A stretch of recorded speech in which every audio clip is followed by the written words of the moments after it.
Hello students, हम पढ़ रहे हैं चैप्टर 3 विद्युत रसायन इलेक्ट्रोकेमिस्ट्री। आज का हमारा टॉपिक है संक्षारण कोरोजन। तो आज के टॉपिक को समझने के लिए मैं सीमा मैम के साथ वीडियो के अंत तक के बने रहिए ताकि आपको यह टॉपिक बहुत अच्छी तरीके से समझ में आ जाए।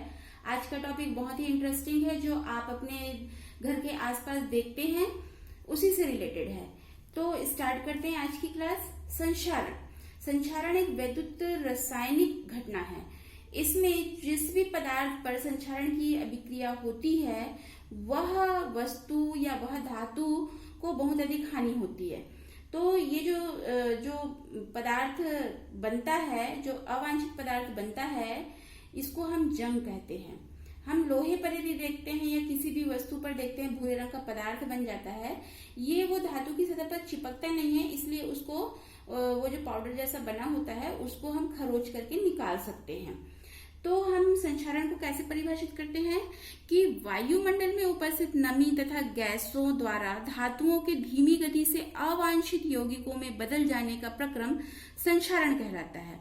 मतलब हम देखते हैं अपने घर के आसपास कोई भी वस्तु रखी रहती, जैसे साइकिल हो गया या कोई लोहे की वस्तु रखी हुई है, तो वातावरण में नमी जब होता है और वायुमंडल में गैसों की अशुद्धियां होती है तो उसमें कुछ भूरा भूरा सा पदार्थ बन जाता है, उसी को कहा जाता है जंग। ये जो अवांछित यौगिक है ये सामान्यतः ऑक्साइड होते हैं। तो इसका अच्छा उदाहरण है लोहे में जंग लगना, चांदी की सतह मलिन होना, तांबे या कांसे पर हरे रंग के परत जमना।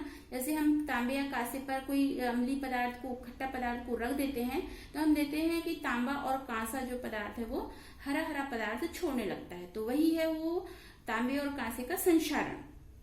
तो हम संक्षारण को लोहे में जंग लगने की अभिक्रिया से समझते हैं। तो आगे देखते हैं जंग लगने का विद्युत रासायनिक सिद्धांत। जो जंग है उसको रासायनिक दृष्टि से Fe2O3 into XH2O hydrated ferric oxide कहा जाता है। जैसे हम चित्र में देख रहे हैं, यहाँ पर ये है लोहा और यहाँ पर आपको जो ये ऐसा फूला हुआ भाग दिख रहा है ये वाटर फिल्म है, मतलब जो पानी का थोड़ा बूंद है ये इसको दिखाया गया है। और ये बाहर की तरफ हवा है और ऑक्सीजन की अधिक सांद्रता को प्रदर्शित कर रहा है। जो पानी के अंदर का है, चूंकि ये पानी हो जाएगा तो यहाँ पर ऑक्सीजन की सांद्रता कम हो जाएगी। तो जब अभिक्रिया होती है तो जो लोहे पर जंग लगता है तो किसी एक पर्टिकुलर स्थान से शुरू होकर के पूरे लोहे को जंग नहीं लगाता है, वो किसी एक पॉइंट को लेता है और उस पॉइंट पर जो है आपने देखा होगा कि वो भूरा होते जाता है और फिर यदि उसको हटाते हैं तो वहां पर छिद्र भी बन जाता है। तो इस तरीके से किसी भी पॉइंट पर ये शुरू होता है।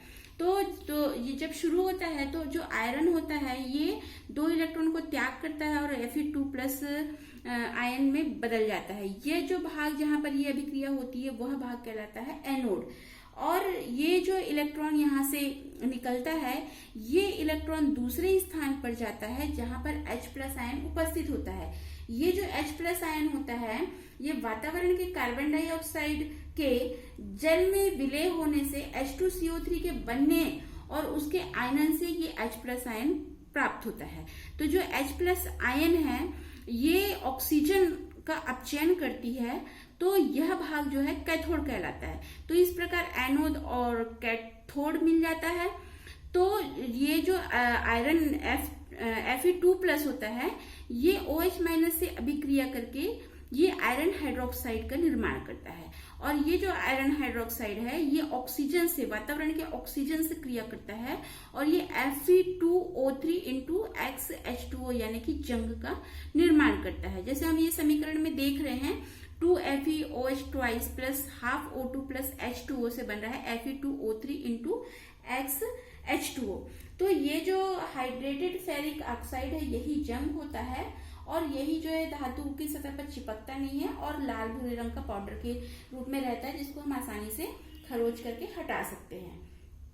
तो यहाँ पर जो सतह होता है, जो लोहे की सतह होती है वहां और वातावरण का संपर्क जब बना रहता है तो ये अभिक्रिया बार बार दोहराई जाती है, जिससे लोहा पर जंग लगता है और लोहा नष्ट होते जाता है धीरे धीरे। जो समुद्री जल है इसमें संक्षारण की क्रिया तेजी से होती है। समुद्री जल में जो लवण उपस्थित होते हैं वो धातु की सतह पर जो पदार्थ विद्युत अपघट्य का विलयन होता है उसकी चालकता को बढ़ा देता है और संक्षारण की क्रिया तेजी से होती है।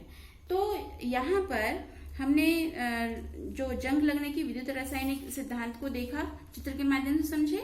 तो इसमें जो रासायनिक अभिक्रिया होती है इसको हम देखते हैं। एनोड पर आयरन सॉलिड फॉर्म में रहता है, अभी आपको बताया गया, जो Fe2+ और इलेक्ट्रॉन त्यागता है, तो यहाँ पर ऑक्सीकरण की अभिक्रिया होती है। और जो कैथोड है वो H+ आयन को लेता है, जहाँ H+ आयन जो उपस्थित रहता है इलेक्ट्रॉन ग्रहण करके ऑक्सीजन का अपचयन करता है और यहाँ पर E0 की वैल्यू 1.23 वोल्ट होते हैं। तो यहाँ पर इस समीकरण में जो कैंसिल होगा उसको हम कैंसिल कर देंगे और समीकरण को पूर्ण करेंगे। तो यहाँ पर हमको समीकरण मिलेगा 2Fe solid plus O2 gas plus 4H plus aqueous से बनता है 2Fe2 plus aqueous plus 2H2O liquid. तो यहाँ पर जो E0 सेल की वैल्यू होती है ये हमको 1.67 वोल्ट मिलती है, जो कि ये जो जंग का है ये विभव होता है। तो ये अभिक्रिया जो है लगातार चलती रहती है और जंग का निर्माण होते रहता है। तो आगे हम देखते हैं संक्षारण को प्रभावित करने वाले कारक, फैक्टर अफेक्टिंग कोरोजन। मतलब कि यहाँ पर जो संक्षारण की क्रिया हो रही है वो तेजी से कब होती है, तो इसके लिए हम 5 पॉइंट को देखते हैं। पहला है धातु की प्रकृति।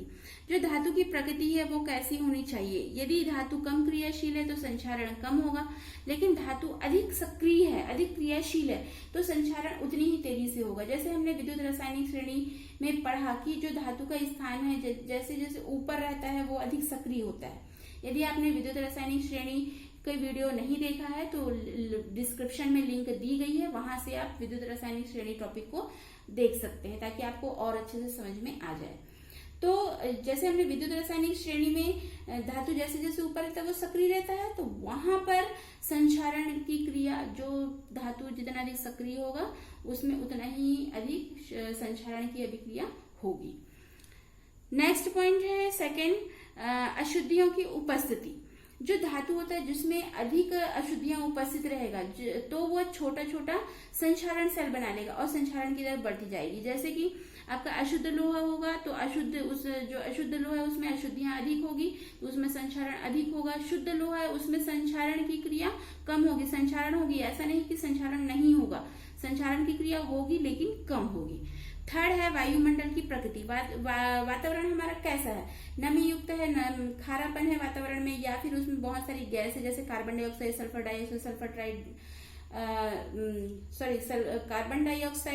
डाइऑक्साइड या सल्फर ट्राइऑक्साइड जैसे गैस की यदि अशुद्धि है तो संक्षारण की दर बढ़ जाती है।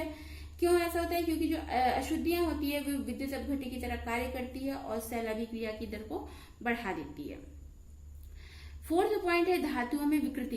धातु में विकृति से तात्पर्य है यदि धातु चिकना है या उसका समतल सतह है तो वहां पर संक्षारण की दर कम होगी, लेकिन वही उसकी जो स्थान पर मुड़ा हुआ है या खुरदुरी धातु है तो वहां पर अधिक संक्षारण होगा, क्योंकि जो मुड़ा हुआ स्थान होता है वहां पर परमाणु या अणु में तनाव अधिक होता है जिसकी वजह से उसमें संक्षारण अधिक होता है। तो जो समतल सतह, चिकनी सतह उसमें संक्षारण कम और खुरदुरी या मुड़ी सतह है उसमें संक्षारण अधिक होगा। विद्युत अपघट्य की उपस्थिति। विद्युत अपघट्य पदार्थ जैसे कि हम पानी को जानते हैं विद्युत अपघट्य पदार्थ के रूप में, तो यदि हम इसमें अम्ल या क्षार या कोई लवण यदि डाल देते हैं तो ये एक अच्छा विद्युत अपघट्य बन जाता है जिससे इसमें धातु के संक्षारण की दर और अधिक बढ़ जाती है। और जो धातु का संक्षारण है ये pH वैल्यू पर भी निर्भर करता है। तो जो क्षारीय माध्यम में संक्षारण धीमी गति से होता है और वही अम्लीय माध्यम में संक्षारण तीव्र गति से होता है। अब जो है संक्षारण यदि अधिक होगा तो हमारी धातुएं या वस्तुएं जो है खराब होगी, तो उसका बचाव आवश्यक है। तो आगे देखते हैं संक्षारण से बचाव, प्रिवेंशन फ्रॉम कोरोजन। तो इसमें हम 4 पॉइंट को पढ़ेंगे। तो फर्स्ट पॉइंट है रोधी का रक्षण, बैरियर प्रोटेक्शन। ये जो है लोहे में जंग को रोकने की सबसे सरल विधि है जिसको आम हम सभी घरों में उपयोग करते हैं। जैसे कि लोहे की सतह पर पेंट लगा देना या लोहे की सतह पर ग्रीस या तेल की परत चढ़ा देना, तो ये हम सभी लगभग लोहे को जंग से बचाने के लिए करते हैं। इलेक्ट्रोप्लेटिंग द्वारा लोहे के ऊपर टीन, निकिल, जिंक, क्रोमियम या फिर एल्युमिनियम जैसे धातु की पतली परत को जमा देना। तो ये ऐसा पेंट लगाकर, तेल लगाकर, ग्रीस लगाकर या ये विभिन्न धातु की परत जमा लगा करके हम लोहे को जंग से बचा सकते हैं। नेक्स्ट पॉइंट है उत्सर्ग रक्षण या सैक्रिफिशियल प्रोटेक्शन। इसमें क्या किया जाता है, जो लोहे से अधिक क्रियाशील धातु होती है उसकी परत चढ़ाई दी जाती है, ताकि जो लोहा जो है पहले इलेक्ट्रॉन को त्यागेगा तो वो लोहा अपना इलेक्ट्रॉन को त्याग ना सके। तो जैसे जैसे हमने मान लीजिए उससे अधिक क्रियाशील वाली धातु की परत को चढ़ा दिया गया है, तो वहां पर उसका लोहे का संक्षारण नहीं होगा और लोहे पर जंग नहीं लगेगा। तो जो लोहे की सतह होती है उस पर जिंक की यदि एक परत लगा दी जाए उसको कहा जाता है गैल्वेनाइजेशन। अब जैसे हमने जिंक की परत लगा दी मगर जिंक पर मान लीजिए खरोंच आ गई है, तो क्या होगा, आयरन में भी जंग लगना शुरू हो जाएगा। उसका कारण क्या है, क्योंकि जिंक और आयरन दोनों का ऑक्सीकरण होता है। क्यों? क्योंकि जिंक का अपचयन विभव आयरन के अपचयन विभव से कम होता है। मतलब जिंक का अपचयन विभव कम और आयरन का अपचयन विभव अधिक होता है। उसी प्रकार से यदि आयरन पर जो है टीन की परत चढ़ा दी जाए तो इसको लगाने से भी जंग से रोका जा सकता है। तो यहाँ पर यदि मान लीजिए कि टीन की सतह पर खरोंच आ जाएगी तो सेम जैसा जिंक में ऑक्सीकरण हुआ दोनों का, वैसे ही ऑक्सीकरण होगा। क्यों? क्योंकि आयरन का अपचयन विभव टीन के अपचयन विभव से कम होता है।